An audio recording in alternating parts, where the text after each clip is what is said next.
Hi there, welcome back to part two. I'm with industry Goliath Andrew Saks McLeod from Finance Feeds. We're shooting here today, really lovely location, Dionysus Mansion. My Greek-speaking friends and colleagues will probably pull me up on that pronunciation, but we had a lovely dinner, and so it's very nice. Now, Andrew, very recently, he's done something in the NED in London, really fantastic event, just aimed at institutional only, and the feedback I've had has been really, really positive. So why did you do this? Why did you change from the traditional booth type of event?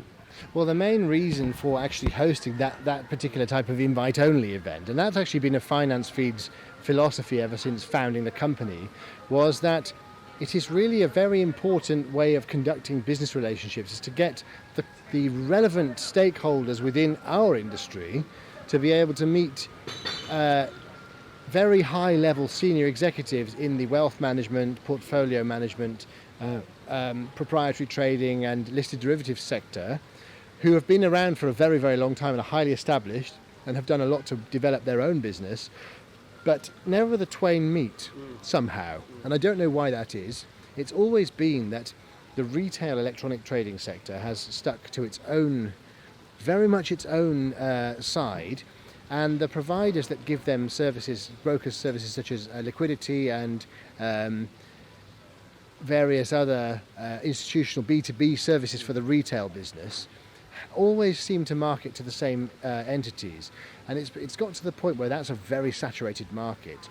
And some of the lower, the smaller retail brokers aren't enough of a revenue producer for larger companies that have developed some very high quality solutions. So now we're at a point where the retail companies that develop services for retail brokers are at such a high level, such an advanced level, they can easily put them into hedge funds and wealth management companies and institutional trading desks in London, in New York, in Chicago, in Singapore, in Australia, and actually elevate their customer base.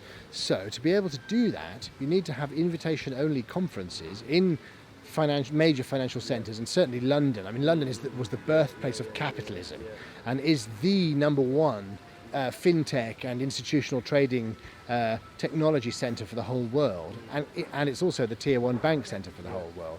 So there you have a lot of very good quality proprietary companies and trading entities that are managing portfolios.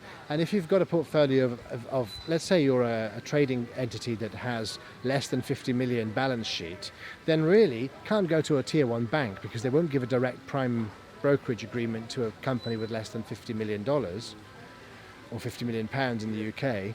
But a very good brokerage, institutional brokerage with OTC technology that has a multi-asset connectivity is absolutely poised at the moment to be able to give hedge funds, small to medium hedge funds and institutional partners a very good service, and at the same time it will elevate our industry by stopping them having the very high churn and burn rate and getting them into a much more sustainable, much higher level of B2B relationship.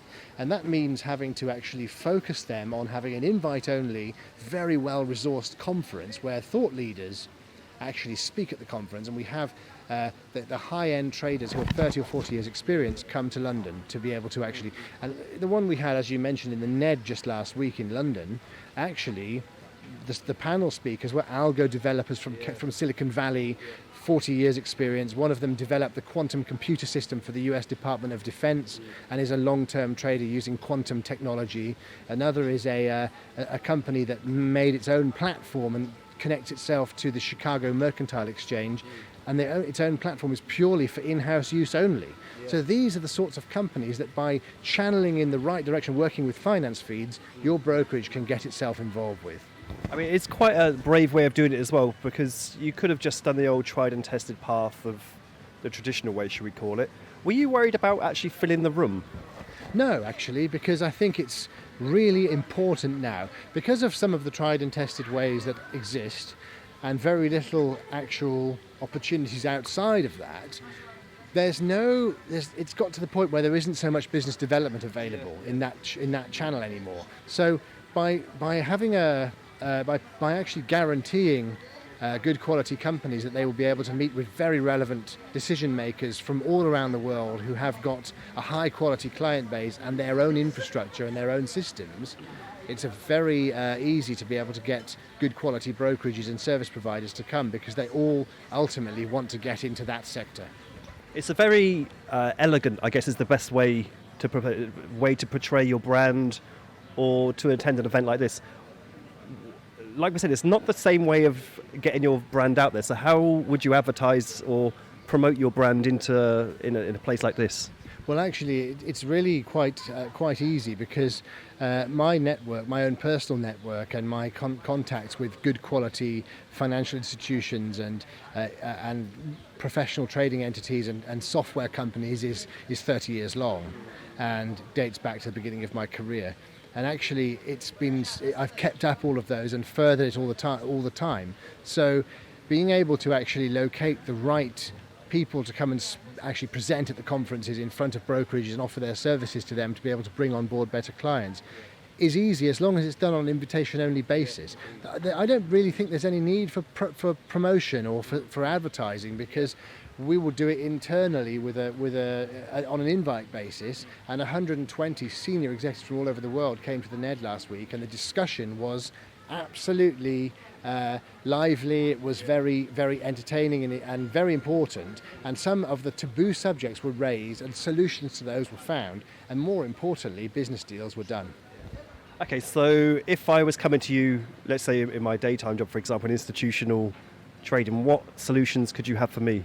Well, I think certainly if you consider the cost, most of the time now, providers such as yourself are more interested in looking at what risk there might be in attempting to acquire new customers in a different sector.